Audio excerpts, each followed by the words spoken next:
جس حال میں ہو نماز پڑھ لو، پھر جب امن و اطمینان ہو جائے تو جس طریق سے اللہ نے تم کو سکھایا ہے جو تم پہلے نہیں جانتے تھے، اللہ کو یاد کرو۔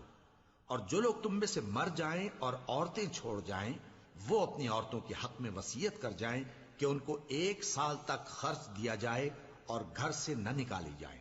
ہاں، اگر وہ خود گھر سے چلی جائیں اور اپنے حق میں پسندیدہ کام یعنی نکاح کر لیں تو تم پر کچھ گناہ نہیں، اور اللہ زبردست ہے، حکمت والا ہے۔ اور مطلقہ عورتوں کو بھی دستور کے مطابق نان و نفقہ دینا چاہیے، پرہیزگاروں پر یہ بھی حق ہے۔ اسی طرح اللہ اپنے احکام تمہارے لیے بیان فرماتا ہے تاکہ تم سمجھو۔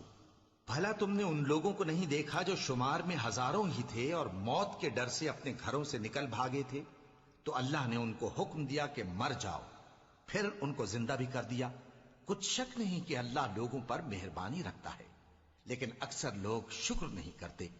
اور مسلمانوں، اللہ کی راہ میں جہاد کرو اور جان رکھو کہ اللہ سب کچھ سنتا ہے، سب کچھ جانتا ہے۔ کون ہے کہ اللہ کو قرض حسنہ دے کہ وہ اس کے بدلے اس کو کئی گنا زیادہ دے گا؟ اور اللہ ہی روزی کو تنگ کرتا اور وہی اسے کشادہ کرتا ہے، اور تم اسی کی طرف لوٹ کر جاؤ گے۔ بھلا تم نے بنی اسرائیل کی ایک جماعت کو نہیں دیکھا جس نے موسیٰ کے بعد اپنے پیغمبر سے کہا کہ آپ ہمارے لیے ایک بادشاہ مقرر کر دیں تاکہ ہم اللہ کی راہ میں جہاد کریں؟ پیغمبر نے کہا کہ اگر تم کو جہاد کا حکم دیا جائے تو ایسا تو نہیں کہ لڑنے سے پہلو تہی کرو۔ وہ کہنے لگے کہ ہم اللہ کی راہ میں کیوں نہ لڑیں گے جبکہ ہم وطن سے خارج اور بال بچوں سے جدا کر دیے گئے۔ پھر جب ان کو جہاد کا حکم دیا گیا تو چند اشخاص کے سوا سب پھر گئے، اور اللہ ظالموں سے خوب واقف ہے۔ اور پیغمبر نے ان سے یہ بھی کہا کہ اللہ نے تم پر طالوت کو بادشاہ مقرر فرمایا ہے۔ وہ بولے کہ اسے ہم پر بادشاہی کا حق کیوں کر ہو سکتا ہے؟ اس سے بڑھ کر بادشاہی کے مستحق تو ہم ہیں، اور اس کے پاس تو بہت سی دولت بھی نہیں۔ پیغمبر نے کہا کہ اللہ نے اس کو تم پر فضیلت دی ہے اور بادشاہی کے لیے منتخب فرمایا ہے۔ اس نے اسے علم بھی بہت سا بخشا ہے اور تن و توش بھی بڑا عطا کیا ہے، اور اللہ کو اختیار ہے جسے چاہے بادشاہی بخشے، وہ بڑا کشائش والا ہے، دانا ہے۔ اور پیغمبر نے ان سے کہا کہ ان کی یعنی طالوت کی بادشاہی کی نشانی یہ ہے کہ تمہارے پاس وہ صندوق آئے گا جس کو فرشتے اٹھائے ہوئے ہوں گے۔ اس میں تمہارے پروردگار کی طرف سے تسلی بخشنے والی چیز ہوگی، اور کچھ اور چیزیں بھی ہوں گی جو موسیٰ اور ہارون چھوڑ گئے تھے۔ اگر تم ایمان رکھتے ہو تو یہ تمہارے لیے ایک بڑی نشانی ہے۔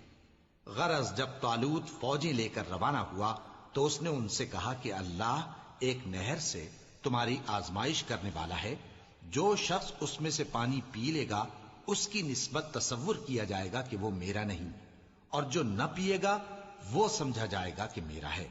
ہاں، اگر کوئی ہاتھ سے چلو بھر پانی لے لے تو خیر۔ جب وہ لوگ نہر پر پہنچے تو چند آدمیوں کے سوا سب نے پانی پی لیا۔ پھر جب طالوت اور مومن لوگ جو اس کے ساتھ تھے نہر کے پار ہو گئے تو کہنے لگے کہ آج ہم میں جالوت اور اس کے لشکر سے مقابلہ کرنے کی طاقت نہیں۔ جو لوگ یقین رکھتے تھے کہ ان کو اللہ کے روبرو حاضر ہونا ہے، وہ کہنے لگے کہ بسا اوقات تھوڑی سی جماعت نے اللہ کے حکم سے بڑی جماعت پر فتح حاصل کی ہے، اور اللہ ثابت قدم رہنے والوں کے ساتھ ہے۔ مسلمانوں، سب نمازیں خصوصاً